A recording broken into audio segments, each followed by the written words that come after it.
Et bonjour à tous, j'espère que vous allez bien. On se retrouve avec un marché vert aujourd'hui du plus 8% pour le BTC, l'Ethereum, le Solana, le BNB, le Luna et puis du plus 15% pour le VET. Voilà, donc les cryptos sont en train de rebondir aujourd'hui. Mais est-ce que ça suffit pour parler de bottom? On va bien sûr regarder dans cette vidéo où est-ce qu'on en est. Et du coup, on va regarder également les cryptos suivantes. Donc le BTC, l'Ethereum, le Solana, le LTC, l'Elrond, le XTZ, le IOTA, le Matic, le Luna, le BitToken et le GRT. Beaucoup de cryptos au programme, donc aujourd'hui, allez, c'est parti. Alors pour commencer, hier je vous avais montré ce graphique sur mon compte Twitter. Alors pourquoi? Tout simplement parce que ici tout d'abord on a le RSI qui montre une divergence haussière, c'est-à-dire que les prix ici sont de plus en plus hauts dans le marché, on a des points bas de plus en plus hauts, alors qu'ici on a des points bas de plus en plus bas dans le marché.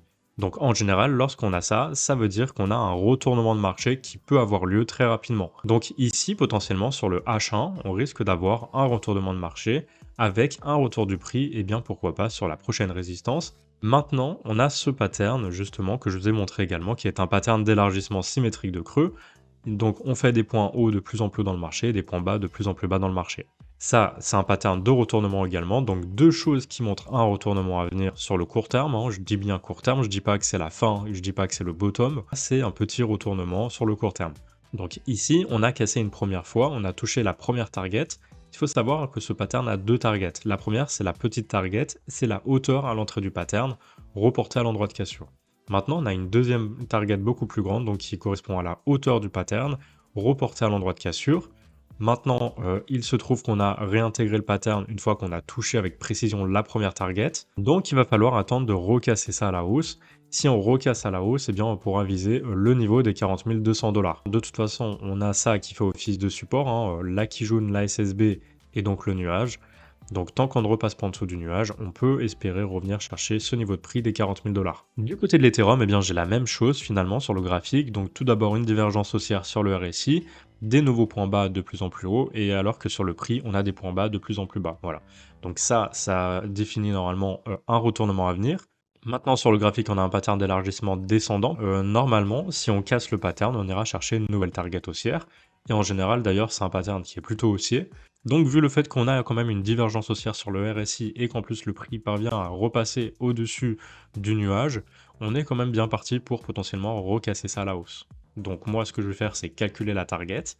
On prend la hauteur du pattern comme ceci et on reporte à l'endroit de cassure. Donc imaginons que ça passe par ici, et bien on ira chercher une target aux alentours des 2950 $. Donc ce serait un retest plus ou moins des 3000 $, suite au rebond sur les 2000 $, 2177 environ. Voilà, donc bien sûr faire attention parce qu'on peut quand même recasser à la baisse. Si on repasse en dessous du nuage et de la Kijun à 2318 $, eh bien attention parce qu'on ira très certainement rechercher le support bas vers les 2000 $. Le Solana, même chose, hein, donc divergence haussière sur le RSI, donc normalement rebond. Ensuite ici, on a un pattern normalement qui a cassé à la hausse, comme vous pouvez le voir ici. Donc si on passe au-dessus du nuage, normalement on devrait aller chercher la target à 102 $, ça correspond à la hauteur du pattern reporté à l'endroit de cassure. Si on regarde hein, en H4, eh bien ça correspondrait à un retour en fait sur la Kijun. Le LTC, eh bien divergence haussière sur le RSI également. Ensuite, le pattern ici est en train d'aller tester une cassure à la hausse, hein. On est passé au-dessus du nuage et on a toujours la Tenkan, la Kijun et le nuage ici en support. Donc normalement, on devrait parvenir à casser tout ça grâce à cette divergence haussière. Et puis en plus, c'est un pattern qui est orienté à la baisse en général et a plus de chances de casser par le haut. Donc on devrait aller chercher une target à 121 $. Du côté de l'Elrond, eh bien tout d'abord, on a également hein, cette divergence haussière sur le RSI et en plus le prix évoluait à l'intérieur d'un biseau descendant. Donc j'y avais plus de chances en général de casser par le haut. Et regardez, c'est ce qu'on a fait hein, avec cette clôture de bougie là. On a clôturé au-dessus de la trendline, donc on a activé la target à 156 $. Ça correspond à la hauteur du pattern reporté à l'endroit de cassure. Maintenant, donc bien observer le prix qui devrait aller en direction des 156. Et puis si jamais elle réintroduit et qu'il repasse en dessous du nuage, là on invalidera la target. Et on fera attention parce qu'on devrait casser par le bas en direction d'une target baissière aux alentours des 98 $. Ça correspond encore une fois à la hauteur reportée à l'endroit de cassure.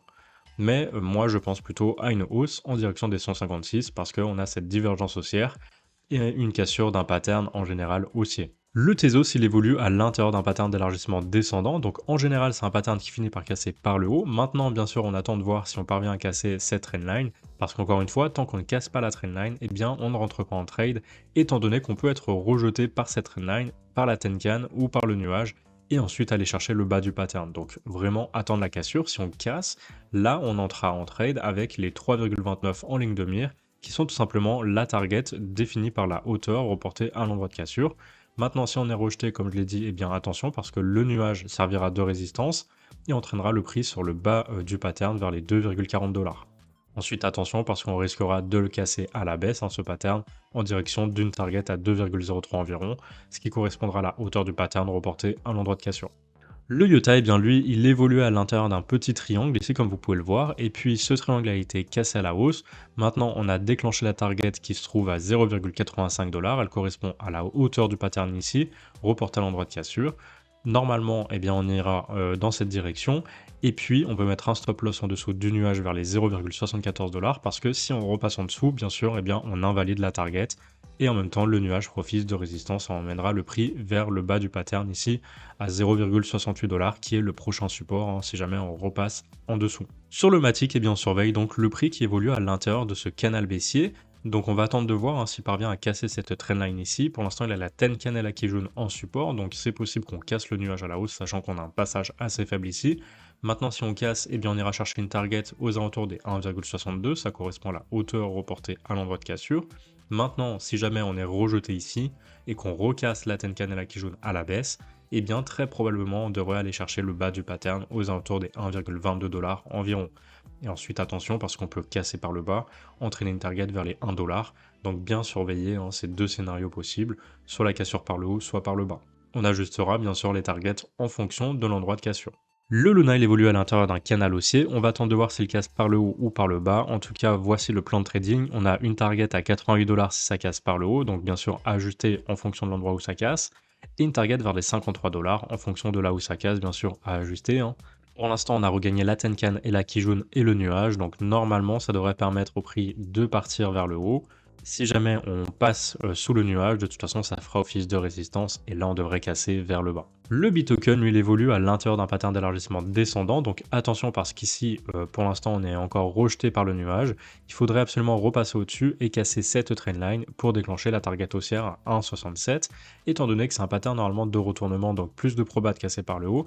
Mais comme je dis, attention, vigilance, tant qu'on ne casse pas tout ça, eh bien, attention, on peut toujours continuer la baisse et puis casser un peu plus loin. Donc si on est rejeté et qu'on repasse en dessous de la Tenkan et la Kijun, attention parce qu'on risque d'aller chercher le bas du pattern à 1,34. Et si on casse ça, par contre, on ira chercher les 1,19. Bien sûr, la target est à ajuster en fonction de là où on va casser. On surveille bien soit la cassure de cette trendline là, soit celle-ci. On rentre pas en trade avant d'avoir cassé une trendline. Allez, on termine par le GRT qui évolue à l'intérieur de ce biseau descendant. En général, il y avait plus de probabilité de casser à la hausse, c'est ce qui est arrivé ici. À partir du moment où on a cassé donc cette trendline ici, eh bien on a déclenché une target à 0,43 qui correspondait à la hauteur du pattern reporté à l'endroit de cassure. Donc ça c'est fait, on a déclenché la target. Maintenant, eh bien surveillez bien sûr le prix parce qu'il est au-dessus de la Tenkan, du nuage et de la Kijun et de cette trendline. Tant que ça reste comme ça, eh bien c'est bon signe, on reste haussier. Maintenant, si jamais le prix finalement repasse en dessous du nuage et de la Kijun ici, aux alentours des 0,37, ça invaliderait cette target, donc on surveille ça, un retour du prix, on n'espère pas en dessous des 0,37.